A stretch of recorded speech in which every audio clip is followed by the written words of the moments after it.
The early characters in the history of the Leprosy Mission was an Irish missionary called Wellesley Bailey, who was in India. And he came across a group of persons affected by leprosy, and it was 1874 he founded the organisation because he was so convicted by what he saw.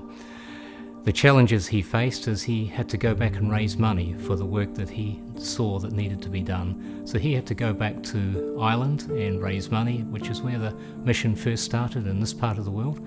And he raised money in order for the work, the care of persons affected by leprosy could actually happen and take place. Well, at the very beginning of our life in 1874, there was no cure for leprosy. So we were basically caring for people, looking after them.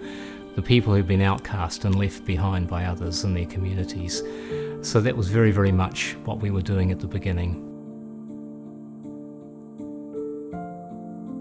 As medical treatments became available, the mission has moved more and more into becoming a medical agency. When multi-drug therapy was introduced in 1982, Leprosy Mission was in the forefront of introducing multi-drug therapy programs in leprosy control units, and subsequently in training government staff in other parts of India how to do it.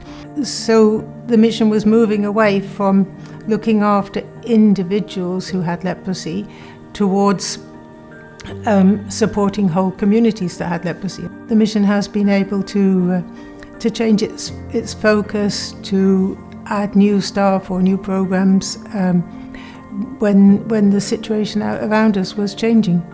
It's very important for us to just not look at the physical, but also the social and the economic empowerment. There are interventions that make a person aware of the fact that he's entitled to several entitlements, and then he's taken to mainstream self-help groups. Trainings are being given to empower them through livelihood options.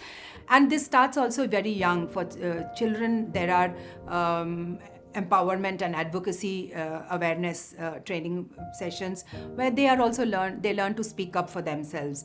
For adolescents, there are vocational training centers where matching of disability and the trades are provided so that they can earn a livelihood later on.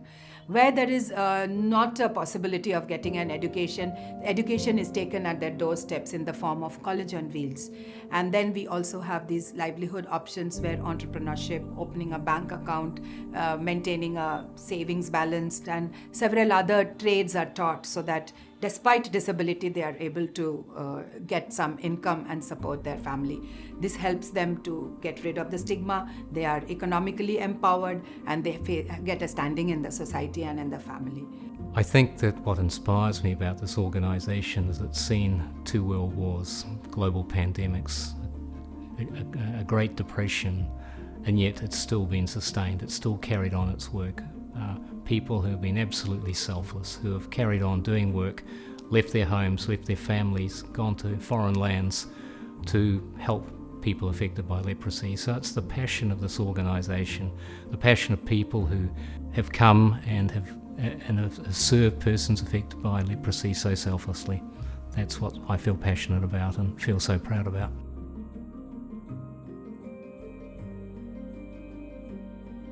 If I get leprosy today, caught leprosy, I might not see symptoms for 18 years' time.